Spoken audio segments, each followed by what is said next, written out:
Tudo bem? Bom, vamos para mais uma aventura. Vamos lá. Recentemente gravei alguns vídeos falando sobre a verdade e tal, e aí algumas pessoas pediram para eu aprofundar um pouco o assunto. Resolvi então escrever algumas coisas e a partir daí comentar algumas coisas com você aí do outro lado. Bom, comecei a pensar um pouco mais sobre os transcendentais e a vida humana. Quais seriam os transcendentais? Os transcendentais, segundo a tradição, seria a unidade, a bondade, a verdade e a beleza, tá certo? Não temos tempo para falar sobre todos eles, não temos tempo, não é, para aprofundar sobre todos eles. Então vamos, igual Jack Estripador, vamos por partes. E mesmo assim, já aviso logo, esse vídeo vai ser um pouco longo, mas você já sabe. Em relação a isso, eu adotei a filosofia da vaca. Estou cagando e andando. Dizem que são as crianças e os vagabundos que só fazem o que querem, né? Só fazem o que gostam. O homem faz o que deve fazer, mesmo que isso lhe custe, mesmo que isso não seja tão agradável. Já relembrei também, falando sobre isso, do Tucídides. Talvez não seja tão agradável ficar aí, sei lá, 30 minutos, 1 hora na frente de uma tela de celular ou de um computador, ouvindo aqui o vozinha de Taquara Rachada falando, mas se alguém que quiser entender um pouco melhor a verdade e olhar para o que eu estou dizendo e achar isso útil, mesmo que não seja tão agradável ao ouvido, para mim isso basta. Enfim, bora lá. Os transcendentais e a vida humana. Primeiro temos que perguntar o que é vida. Vida é automovimento, movimento imanente. E quando se fala de vida humana, está falando da minha vida, está falando da sua vida. Está falando de todos nós que fazemos parte da natureza humana, de todos nós que fomos criados. E quando digo fomos criados, eu faço a seguinte observação: tudo que foi criado com uma finalidade. E se nós fomos criados, evidentemente fomos criados com uma finalidade. Então eu te pergunto, para que você foi criado?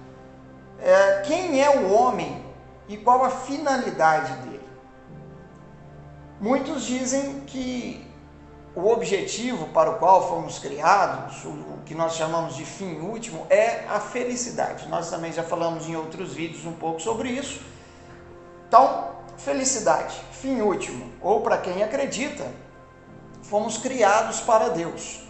Se fomos criados para um fim último, se fomos criados para a felicidade, se fomos criados para Deus, agora eu pergunto, o que nos aproxima do objetivo para o qual fomos criados? Certo? E o que nos afasta? Já falei para vocês também em outras oportunidades que o bem é o que nos aproxima do objetivo para o qual fomos criados. O bem, portanto, tem a ver com realização do ser, assim como a verdade, assim como a beleza que nos atrai, assim como a unidade da qual partimos e para a qual devemos voltar. Daí o termo universo, né, que numa tradução livre, universo, né, seria voltado para o uno, voltado para essa unidade, que volta a dizer, saímos e para a qual devemos voltar. Já disse, não temos tempo para falar sobre todos eles, então vamos falar sobre a verdade, que é um dos transcendentais. Para falar sobre ela, eu resolvi começar usando Matrix. Eu sei que Matrix é um filme, salvo engano, de 2003, um filme que já foi comentado, que já foi trabalhado exaustivamente. Matrix, como já falei, muita gente já tentou definir, tentou trabalhar as várias ideologias, as várias escolas filosóficas que são apresentadas em uma cena ou outra, em um contexto ou outro.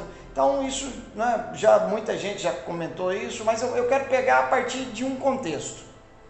Mas antes de falar desse ponto que eu quero abordar, vale a pena relembrar aquele diálogo entre o Morfeu e o Neo. Morfeu está ali diante do Neo, fala para ele a princípio do Alice no País das Maravilhas e começa a questioná-lo. Começa a dizer para ele, olha, você tem um olhar de um homem que aceita o que vê, porque está esperando acordar.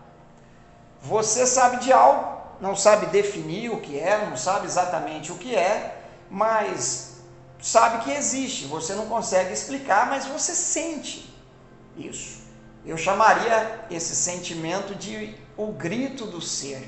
O ser grita. Há algo de errado com o mundo. Você não sabe o que é, mas sabe que existe algo errado. Você deseja saber o que é? Morfeu pergunta ao Neo.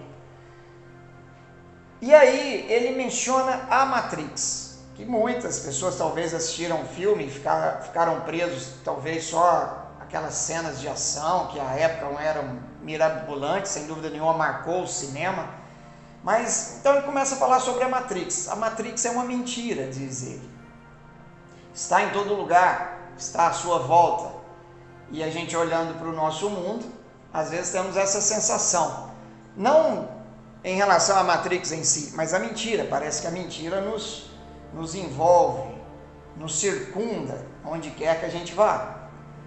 Então, Morfeu continua dizendo, a Matrix é o mundo que colocaram diante dos seus olhos, para que você não veja o que realmente está acontecendo, para que você não veja a verdade. E aí ele pergunta, o que é a verdade? A verdade é que você é um escravo. Como todo mundo, você nasceu em um cativeiro, nasceu em uma prisão que você não consegue sentir, que você não consegue tocar, uma prisão para a sua mente. E aqui eu me lembro de um outro filme, na verdade uma animação que eu assisti várias vezes com os meus alunos, A Fuga das Galinhas. Já assistiram? Fuga das Galinhas, eu acho interessante uma parte que é aquela galinha líder, a revolucionária. Ali não tem só uma briga de classes sociais, não é só marxismo, a gente pode ir um pouco além. A Ginger, por exemplo, quando ela faz aquele discurso tentando motivar as outras galinhas a fugirem do galinheiro, ela diz assim, olha, a pior cerca não é a cerca que cerca o galinheiro, a pior cerca é a cerca que cerca a cabeça de vocês, a mente de vocês, cerca de tal modo que faz com que você não consiga enxergar o mundo que tem lá fora, faz com que você não sinta a grama debaixo dos seus pés. Enfim, é um discurso belíssimo e eu concordo com ela. A pior prisão é a prisão que está aqui, é a prisão que cerca o nosso pensamento. E como o Morfeu alertou em relação ao Neo, a verdade é que você é um escravo. E na verdade, também nós somos escravos muitas e muitas vezes. E você sabe qual é o primeiro passo para deixar de ser um escravo? É perceber a sua condição de escravo. Eu também já falei isso várias vezes em outros vídeos. Primeiro passo para deixar de ser um escravo é perceber-se como tal. Percebendo nossa condição de escravo, nós lutamos a partir daí para romper os grilhões. Então, Morfeu continua dizendo, infelizmente é impossível dizer o que é a Matrix, assim como é impossível dizer para você aí do outro lado o que é a verdade, o que deixa de ser. Por que é impossível? Porque nós temos que ver por nós mesmos. Então é isso que o Morfeu diz para o Neo. É impossível dizer o que é a Matrix, você tem que ver com seus próprios olhos, você tem que ver por si mesmo. E aí ele faz um alerta, esta é a sua última chance, depois não há como voltar. Se você tomar a pílula azul, a história acaba e você acordará lá na sua cama acreditando no que quiser acreditar. No entanto, se você tomar a pílula vermelha, você ficará aqui e eu vou te mostrar até onde vai a toca do coelho. Ele faz uma referência mais uma vez ao Alice no País das Maravilhas. Se você ficar aqui, se você tomar a pílula vermelha, se você aceitar o desafio e quiser realmente conhecer a verdade, eu vou te mostrar até onde vai. Vou te mostrar a verdade. Mas lembre-se, tudo que eu ofereço é a verdade e nada mais. E aí, logo depois, é interessante que tem uma cena que me chamou muita atenção. Quando o Neil toma a pílula vermelha, ou seja, aceita o desafio, que quer realmente conhecer a verdade, ele se vê como em um despertar e usa pela primeira vez os seus olhos. Ele se vê num casulo ligado por uma série de plugs, que na verdade ele era uma espécie de bateria, era assim que as máquinas viam os seres humanos, e com ele não era diferente. Então, uma série de plugs, ele vê a verdade, mas a cena é muito emblemática, pelo menos para mim, aquela cena representou a verdade que faz renascer. Quando nós conseguimos alcançar a verdade, nós renascemos, nós nos libertamos desses plugs. Nós, portanto, rompemos os grilhões. Depois de sair desse casulo, depois de sair da Matrix e ver a realidade como ela verdadeiramente é, depois o Morfeu leva o Neo mais uma vez para dentro de um programa de computador para mostrar para ele como as coisas funcionam. E aí o diálogo continua. Você já teve um sonho? Faz uma pergunta nesse caso. Você já teve um sonho em que tudo parecia ser verdadeiro, ser real? Se você não conseguisse perceber o que é sonho e o que é realidade, ficaria muito difícil. Você talvez estivesse sonhando, mas não conseguia acordar.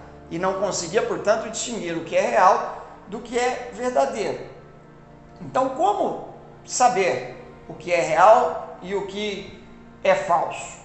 Mais uma vez ele pergunta, o que é a Matrix? E ele vai continuando ali, tentando explicar, e o Neo pergunta, então, na verdade, nós estamos dentro de um programa de computador? Sem dúvida. Imagina, você viveu a vida inteira dentro de um programa de computador, acreditando em tudo aquilo que lhe era apresentado. É difícil você despertar e entender assim, de uma hora para outra. Então, realmente, é muito difícil. E aí eles falam de imagem autorresidual, projeção mental, pergunta-se várias vezes o que é real, o que não é, como você define o real. E se eu te perguntasse agora, o que é real? O que é verdadeiro? Ainda dentro do contexto da Matrix, e aqui é o ponto que eu gostaria de abordar, porque como eu disse, Matrix já muitas e muitas pessoas já comentaram, mas talvez não pararam nesse ponto específico, e é esse ponto que eu quero aproveitar para a gente continuar. Tem um diálogo, e aí se você me perguntar em qual parte da trilogia isso aconteceu, eu não vou saber te dizer. Minha memória é terrível, vocês já sabem, minha memória, quando funciona, ela funciona mais ou menos. Para um cara que esqueceu a esposa na faculdade e veio embora, você imagina o resto. Tem uma parte que o Neo está tendo uma conversa, ou o Neo, ou o Morfeu, enfim, é um contexto onde as máquinas, ou aqueles que representam essas máquinas, estão explicando o seguinte: os seres humanos, eles não nascem mais. Eles são cultivados, é como se fosse uma grande lavoura de seres humanos. E o que acontecia antes? Perdeu-se safras inteiras, ou seja, muitas pessoas morreram. Por quê? Porque as pessoas estavam em uma condição, lembra, dentro de um casulo, ligada por plugs. Imagina se você se desse conta disso. Por quanto tempo você acha que você conseguiria viver numa situação dessa? Então, era impossível viver por muito tempo assim. Mas então colocaram eles dentro desses casulos e colocaram na cabeça deles, a partir de um programa de computador, que estava tudo bem, que eles estavam vivendo as suas vidas normalmente, comprando, vendendo, se divertindo, trabalhando, descansando, enfim, como se fosse uma vida normal. Mas na verdade, eles estavam presos e o que acontecia na cabeça deles acontecia de maneira virtual. Enfim, era uma grande mentira. Isso me chamou a atenção para uma coisa, olhando para a nossa realidade. Se você se desse conta do que realmente está acontecendo, como seria a sua vida? E se de você fosse tirado toda a verdade, toda a beleza, todo o bem, você continuaria vivendo por quanto tempo? Seria possível viver sem o bem, sem a verdade, sem a beleza totalmente? Acredito que não. Se de nós fosse tirado tudo isso, não suportaríamos por muito tempo. Então, o que se faz? Eu tiro a verdade, mas eu coloco outra coisa no lugar. eu coloco a mentira. Eu tiro a beleza e coloco qualquer outra coisa no lugar, por exemplo, o erotismo, ou qualquer outra coisa, mas eu coloco algo no lugar. Estão percebendo?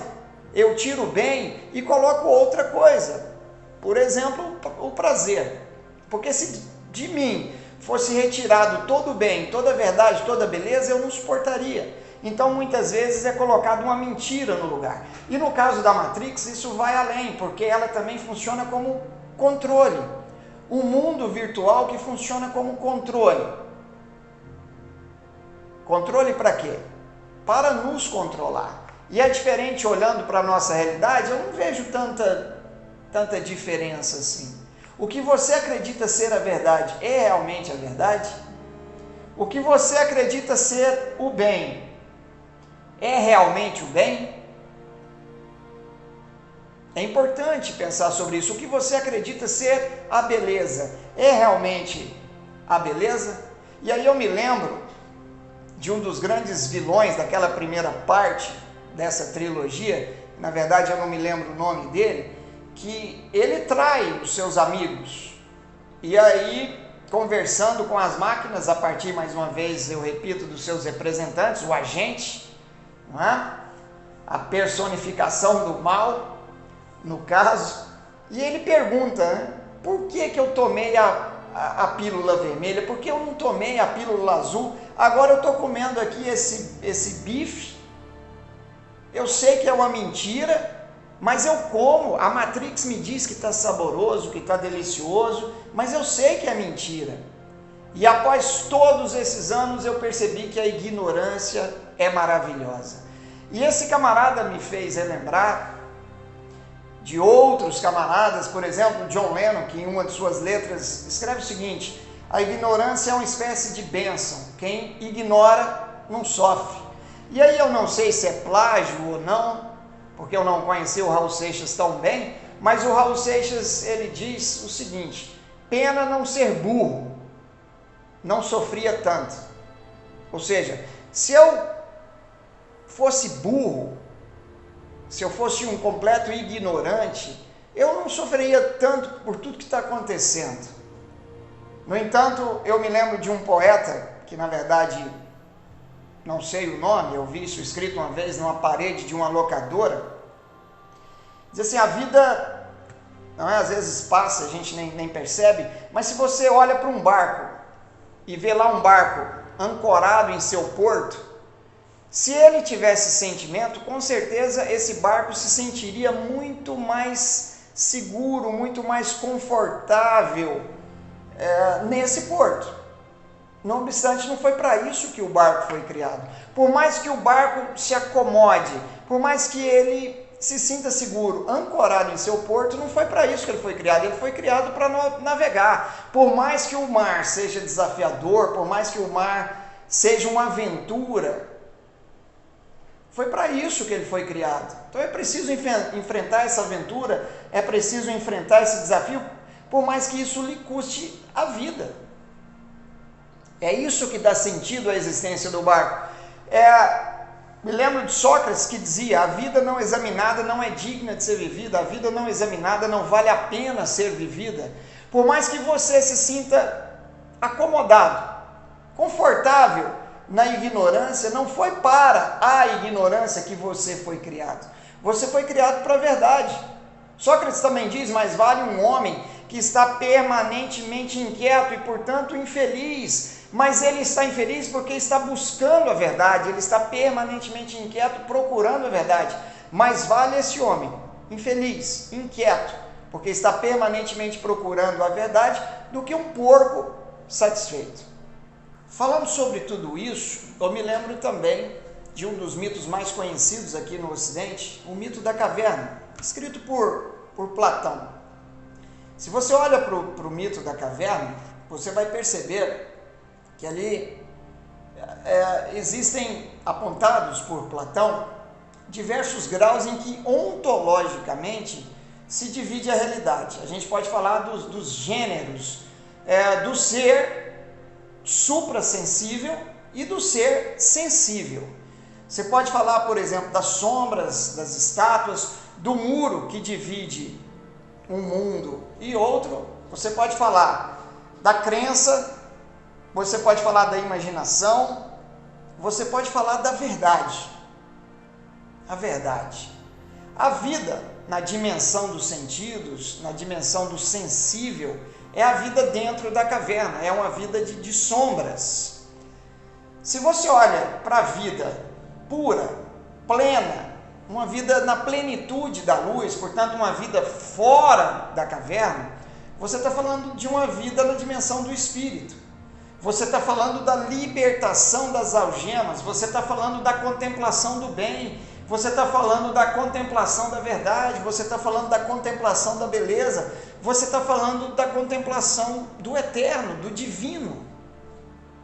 E o mito da caverna não para por aí.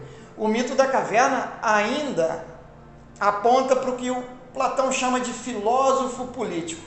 E agora, talvez mais do que nunca, nós estamos precisando do filósofo político. Quem é o filósofo político? Lembra? Vida dentro da caverna, grilhões, sombras. Vida fora da caverna é uma vida pura, plena. O camarada que sai da caverna experimenta tudo isso, mas ele olha para trás, ele olha para os seus antigos companheiros de cárcere e decide libertá-los. O Platão chama isso de retorno à caverna do filósofo político. O filósofo político é aquele que abre mão dos seus próprios interesses e desce para salvar os seus antigos companheiros de cárcere, como já disse. O filósofo político não ama o poder e o comando, mas ele usa o poder e o comando para garantir o bem de todos. Esse camarada que volta, mesmo sabendo que corre risco de morte, ele volta porque sabe, porque tem a certeza que é isso que dá sentido à existência dele. Só que enfrenta a tarefa fácil quando chega lá e fala sobre tudo que experimentou, sobre a verdade que contemplou, sobre o bem que contemplou, sobre a beleza que experimentou. Não.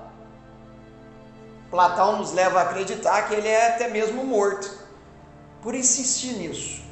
E não é diferente quando a gente olha para muitos outros que pisaram aqui nesse mundo e tentaram falar sobre a verdade. Não se esqueça dessa frase, nessa série de vídeos nós vamos retomá-la, mas uma sociedade que se afasta da verdade é uma sociedade que vai ter ódio cada vez maior sobre aquelas pessoas que defendem a verdade. Tá certo? Não se esqueça disso. Retomando, eu gostaria de colocar algumas questões para você e do outro lado, pensar sobre elas e aprofundar tudo isso que nós estamos conversando a respeito. O que são os transcendentais? O que é a vida? O ser humano, o homem, a mulher, quem são eles? O homem, quem é ele? Quem é o ser humano? Qual a importância dos transcendentais na vida humana? Já falei para vocês, tudo que foi criado tem um porquê, tem uma finalidade. Qual é o seu porquê? Qual a sua finalidade? O que traz sentido definitivo para a sua existência? Última pergunta, o que te aproxima do objetivo para o qual você foi criado? O que te afasta dele? Tá certo? E eu gostaria de indicar a leitura do Mito da Caverna. Procure ler o Mito da Caverna para você entender melhor o que eu acabei de dizer. E tem alguns filmes também para indicar que vai te ajudar a pensar melhor sobre tudo isso. Claro, Matrix, sobretudo a primeira parte da trilogia. Show de Truman, não deixe de assistir esse filme, o Show de Truman, vale a pena. Um filme chamado A Ilha, que também vai ajudar você a refletir sobre tudo isso que eu estou falando. Um outro filme chamado A Vila, tá certo? E por fim, que vai também te ajudar a pensar sobre uma série de coisas que talvez você não parou para pensar ainda, um filme que se chama Substitutos, com Bruce Willis, tá certo?